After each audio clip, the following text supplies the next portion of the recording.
شروع اللہ کا نام لے کر جو بڑا مہربان نہایت رحم والا ہے۔ بیان حضرت یوسف علیہ السلام۔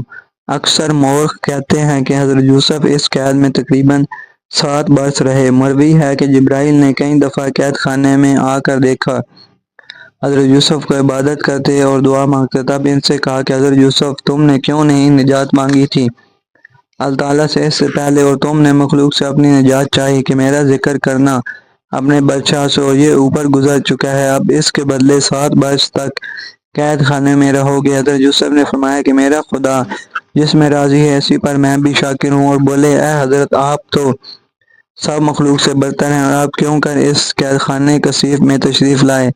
حضرت جبرائیل نے فرمایا اے حضرت جبرائیل علیہ السلام، کس گناہ سے مجھ کو اللہ تعالیٰ نے اس گھر کو پاک و صاف کیا؟ پھر حضرت یوسف نے فرمایا اے جبرائیل، حضرت جبرائیل علیہ السلام، کس گناہ سے مجھ کو اللہ تعالیٰ نے اس قید خانے میں ڈالا اور اپنی شفقت اور رحمت سے اس ذلت و خرابی میں رکھا؟ حضرت جبرائیل علیہ السلام نے فرمایا کہ تم نے شوق سے ذلت اختیار کیا ہے اور اپنے کام کو خدا کے توکل پر نہ چھوڑا، حالانکہ وہی قاضی الحاجات ہے، جو اس سے مانگو گے سو پاؤ گے، اور در حقیقت تم نے قید ہی مانگی تھی، وہی تم کو مل گئی۔ قول تعالیٰ ترجمہ۔ بولے یوسف اے رب ہمارے، مجھ کو قید پسند ہے اس بات سے کہ مجھ کو بلاتی ہیں طرف اس کے، اور اگر تو نہ دفع کرے گا مجھ سے ان کا فریب تو شاید میں مائل ہو جاؤں ان کی طرف اور ہو جاؤں میں بے عقل۔ یہ دعا اس کے رب نے قبول کر لی، پھر دفع کیا ان سے ان کا فریب، وہی ہے سننے والا خبردار۔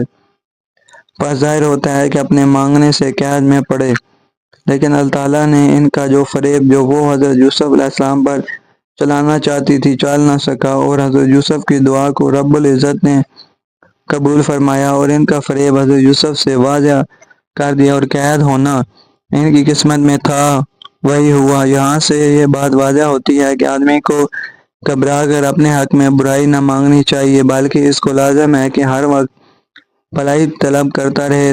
پھر جبرائیل علیہ السلام سے حضرت یوسف نے پوچھا اے جبرائیل، میرے والد بزرگوار کی خبر تم کو کچھ معلوم ہے؟ حضرت جبرائیل علیہ السلام نے کہا دخل بیت الحزن، کہا جبرائیل نے وہ اپنے گھر بیٹھے غم کرتے ہیں اور روتے روتے ان کی آنکھیں بھی جاتی رہی ہیں، اور مشغلہ ان کا رات دن عبادت کرتا ہے، اس کے علاوہ دوسرا کوئی کام نہیں کرتے۔ پھر پوچھا کہ میرے باپ کو حق تعالیٰ نے اس میں کیوں مبتلا کیا ہے؟ کہا کہ تمہاری محبت نے ایسا کیا ہے، اور یہ چیز خدا کو پسند نہیں کہ خالق کو چھوڑ کر مخلوق سے یاری و مدد طلب کرے۔ حضرت یوسف نے یہ سن کر کہا کہ اس قدر رنج اٹھاتے ہیں، آخر ان کو کچھ فلاح ہوگی یا نہیں؟ تو حضرت جبرائیل علیہ السلام نے کہا کہ ان کو ہر روز ایک شہید کا درجہ ملے گا۔ یہ سن کر حضرت یوسف نے کہا کہ پھر کوئی مذائقہ نہیں۔ روایت کی گئی کہ حضرت یوسف جب تعبیر خواب کی ان دونوں نوجوانوں کو بتا دی، اس کے ایک دن بعد ملک ریحان نے ان دونوں نوجوانوں کو قید سے خلاص کیا تو ساقی کو قید سے نوازش فرمائی اور خلت بخشا، اور باورچی کو سولی پر چڑھا دیا۔ تمام جانوروں نے آ کر اس کا مغز اور گوشت اور آنکھیں اس کی کھا لیں، اور ساقی کے دل سے وہ بات جو حضرت یوسف نے کہی تھی شیطان نے بھلا دی، اور وہ بات حضرت یوسف کی اپنے بادشاہ سے نہ کہہ سکا۔ اس لیے حضرت یوسف قید خانے میں تقریباً 7 برس تک رہے، اور بعضوں نے کہا کہ حضرت یوسف علیہ السلام قید خانے میں 9 برس تک رہے۔ اسی قید بند کی حالت میں بھی شب اور روز اللہ تعالیٰ کی عبادت کرتے اور لوگوں کو وعظ و نصیحت کرتے اور ہر وقت درس دیتے رہتے تھے۔ ادھر زلیخا کے لیے غم و اندوہ میں رات دن بیچ و تاب کھاتی رہتی، اور وہ 5 عورتیں جو حضرت یوسف پر عاشق تھیں وہ حضرت یوسف کے لیے دونوں وقت کھانا قید خانے میں پہنچایا کرتی تھیں۔ حضرت یوسف علیہ السلام اس کھانے میں سے کچھ تو کھا لیتے اور باقی جو بچتا وہ قید خانے کے قیدیوں کو دے دیتے۔ قرآن مجید میں آیا ہے کہ ایک شب ملک ریحان نے خواب میں دیکھا کہ 7 گائیں فربہ موٹی ان کو 7 گائیں دبلی کھا گئیں،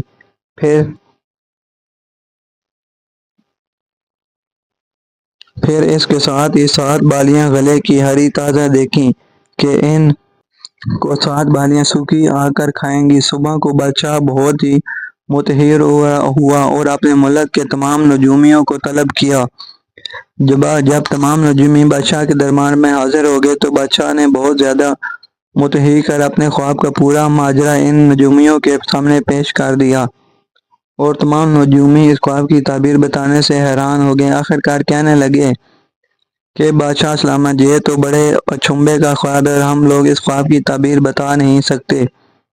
اس بات کو سن کر بادشاہ اور بھی حیران ہو گیا کہ آخرکار اس خواب کی تعبیر کون بتائے گا، ہم کس سے پوچھیں؟ وہی ساقی جو دو نوجوانوں میں ایک بچہ تھا، وہ ایک بادشاہ کے پاس اس وقت حاضر تھا۔ اس وقت اس کو وہ بات جو حضرت یوسف علیہ السلام نے اس خواب کی تعبیر بتانے کے وقت کہی تھی، وہ اتنی مدت کے بعد اس کو یاد آ گئی۔ پھر اس نے اس وقت اپنے بادشاہ سے کہا کہ اس خواب کی تعبیر ایک شخص بتا سکتا ہے۔ اس نے بادشاہ سے کہا کہ ایک دن ہم دونوں نے خواب دیکھا کہ میں تو جام شراب کا بھرتا ہوں خم سے پیالے میں، اور باورچی نے دیکھا تھا سر پر اپنے روٹی کا خوان، اور اڑتے جانور آ کر اسے کھاتے ہیں۔ چنانچہ بیان اس کا اوپر گزر چکا ہے۔ بادشاہ سلامت، یوسف نام ایک شخص ہے، اس کے پاس ہم نے یہ بیان کیا، چنانچہ اس نے خواب کی جو تعبیر کہی تھی تو وہ ہاتھوں ہاتھ بالکل سچی پائی۔ اگر حکم عالی ہو تو اسے بلاویں، وہ خواب کی تعبیر بتا سکتا ہے۔ پھر بادشاہ نے حکم دیا کہ اچھا، اس خواب کی تعبیر معلوم کی جائے۔ ساقی نے حضرت یوسف کے پاس جا کر بہت عذر خواہی کی کہ میں آپ کی بات بادشاہ کو کہنا بھول گیا تھا۔ یہ سن کر حضرت یوسف نے ساقی سے کہا کہ یہ بھول چوک ہونا ہمارے لیے باعث گردش تھی، اور میری قسمت میں ابھی قید خانے میں رہنا تھا۔ اس نے کہا کہ بعد مدت کے تمہاری مجھ کو یاد آئی۔ حضرت جی، بزرگیاں آپ کی میں نے اپنے بادشاہ سے بیان کی تو بادشاہ نے خوش ہو کر مجھ کو تمہارے پاس بھیجا اور کہا کہ اس خواب کی تعبیر معلوم کر دیجئے۔ قول تعالیٰ، ترجمہ۔ اور کہا بادشاہ نے، میں نے خواب دیکھا 7 گائیں موٹی کو 7 گائیں کھاتی ہیں دبلی، اور اسی طرح دیکھا کہ 7 بالی ہری تازی کو 7 بالیاں سوکھی کھاتی ہیں۔ اے میرے درباریوں، اس خواب کی تعبیر بتاؤ۔ اگر ہو تم تعبیر بتانے والے۔ وہ کہنے لے کہ یہ تو اڑتے ہوئے خواب ہیں، ہم لوگوں کو ان خوابوں کی تعبیر نہیں معلوم۔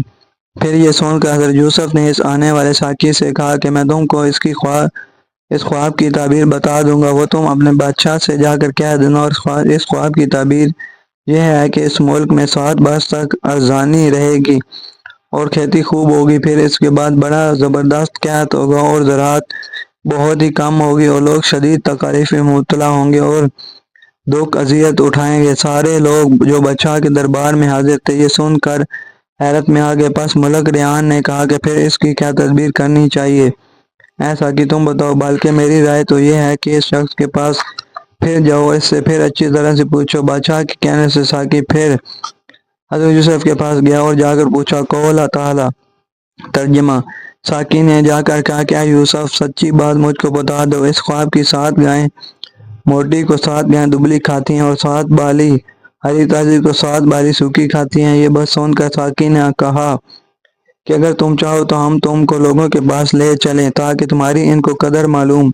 لیکن حضرت یوسف نے اس بات کی کوئی پرواہ نہ کی اور اس ساقی سے فرما دیا کہ جا کر کہہ دو کہ 7 برس کھیتی کرو گے، خوب غلہ ہوگا، پھر اس کے بعد 7 برس تک اس ملک میں قحط رہے گا، جیسا کہ اللہ تعالیٰ نے فرمایا۔ ترجمہ۔ کہا یوسف نے، تم کھیتی کرو گے 7 برس محنت سے، پس جو کچھ کاٹو تم پس چھوڑ دو، اس کو بیچ ڈالو اس کی کہ مگر تھوڑا سا اس میں سے جو کھاؤ تم آویں گے اس کے پیچھے 7 برس سختی کے، پھر کھاؤ گے جو رکھا تم نے ان کس واسطے، مگر تھوڑا جو روک رکھو گے، پھر آئے گا اس کے پیچھے 1 برس، اس میں بارش پاویں گے لوگ اور اس خوشی میں وہ شرابیں بنائیں گے۔ اور یہ بھی حضرت یوسف نے کہا کہ 7 برس کا غلہ رکھنا، ذخیرہ جمع کر کے، اور بہتر یہ ہے کہ ذخیرہ بالیوں میں ہی لگا رہنے دینا تاکہ زمین میں گل نہ جائے اور کیڑا نہ لگے 7 برس تک، کیونکہ وہ قحط پورے 7 برس تک رہے گا۔ پس ساقی نے جو تعبیر سنی حضرت یوسف علیہ السلام سے، وہ سب اپنے بادشاہ ملک ریان کو جا کر سنا دیا، اور باقی جو لوگ دربار میں مصری باشندے موجود تھے سب کے سب یہ تعبیر خواب سن کر حیرت میں آ گئے، اور اس بات کی بادشاہ نے بھی تصدیق کر دی۔ اور بادشاہ نے کہا کہ شخص تو بڑا ہی عقل مند اور دانا ہے اور قابل وزارت ہے۔ اس کے بعد اسی ساقی سے پوچھا کہ وہ شخص کیسا ہے، اطوار اس کے کیسے ہیں؟ ساقی بولا، وہ عقل مند، صالح ہے اور اس کی بہت سی صفتیں بیان سے باہر ہیں۔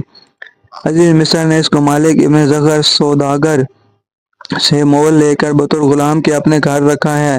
بادشاہ نے پوچھا کہ اس کو قید میں کیوں رکھا ہے؟ ساقی بولا کہ وہ شخص کہتا ہے کہ میں کسی کا غلام نہیں ہوں، میرے بھائیوں نے مجھے حسد اور دشمنی سے بے گناہ مالک ابن زغر سوداگر کے پاس لا کر بیچ ڈالا۔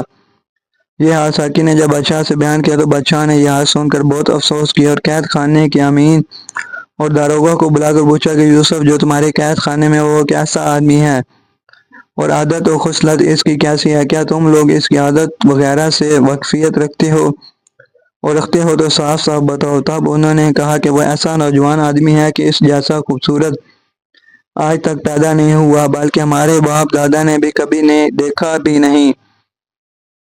وہ تو مثل ماہ شب چہار دام کے شب و روز دعا و تسبیح و تحلیل و عبادت میں مشغول رہتا ہے اور تمام قید خانے والوں کو درس تدریس دیتا ہے اور ہر شخص کی غم خواری کرتا ہے، اور جتنی چیزیں اس کے کھانے کے لیے آتی ہیں وہ سب کی سب محتاج اور فقیروں کو دے ڈالتا ہے، اور وہ بہت تھوڑا کھاتا ہے، اور وہ شخص کسی کو ایذا و تکلیف بھی نہیں پہنچاتا، اور وہ پیغمبر زادہ کہلاتا ہے۔